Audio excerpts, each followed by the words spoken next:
साथ साथ हमें अपने बारे में कुछ बताओ। कि ना मैं तुम्हें कुछ बताऊंगा ना तुमसे कुछ सुनूंगा। तुम उस बुत खाने में जाओ, वहां एक शख्स तुम्हारा बड़ी बेचैनी से वेट कर रहा है, इंतजार का। वही तुम्हें कुछ सुनाएगा भी, बताएगा।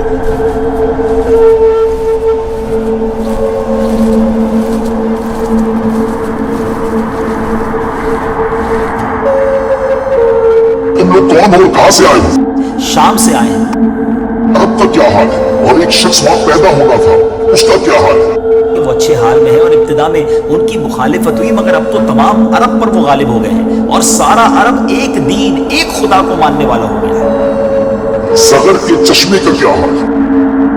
अच्छी हालत में है, लोग उससे पानी पीते हैं, उससे खेती बाड़ी भी करते हैं। उमाद और बिसान की खजूरों का क्या हाल है? तो उसमें हर साल फल आते हैं। मैं दज्जाल करीब में आजाद हो जाऊंगा और जमीन का चप्पा चप्पा ढूंढूंगा और उसका कोई हिस्सा नहीं छोड़ूंगा सिवाय तैबा के, क्योंकि मुझ में वहां जाने की ताकत, वहां जाने की पावर है।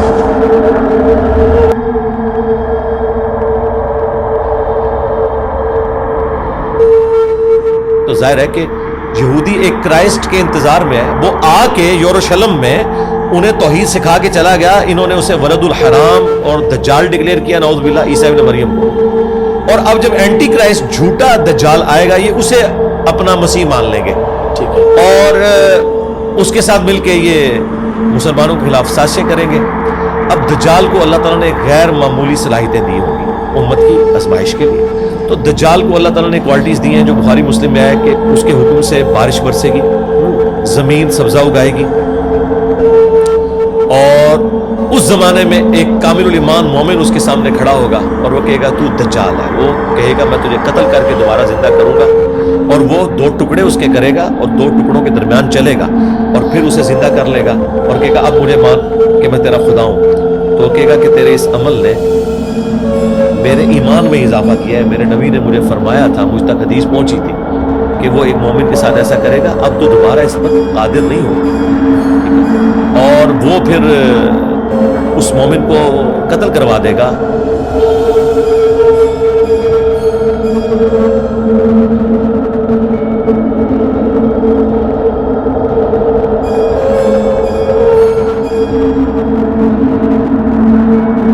अपने वो जहन्नम और जन्नत साथ लेके चलेगा। वो जो जहन्नम है असल में उसकी जन्नत, वो अल्लाह के यहाँ वो जन्नत होगी, उसे जहन्नम में फेंकेगा, वो अल्लाह की जन्नतों में बंदा पहुंच जाएगा। लेकिन नबी इस्लाम ने फरमाया वो सबसे बेहतरीन शहीद होगा उस ज़माने।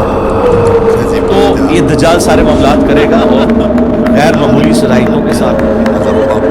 ابني توفى البارحة.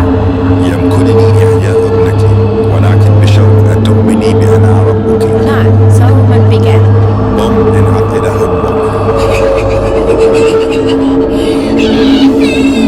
يا أمي آمني به واسجدي له إنه ربنا. نعم يا بني سأقول به هذا إلهنا.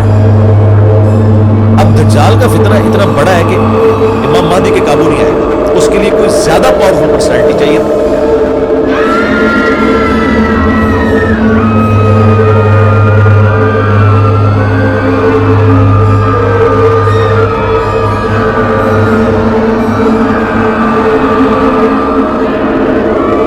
उस वक्त में मुस्लिम शरीफ में आता है कि ईसा इब्न मरियम दिमश्क के मशरकी मीनार के ऊपर दो जर्द चादरें ओढ़े हुए फरिश्तों के परों पे हाथ रखे हुए आएंगे।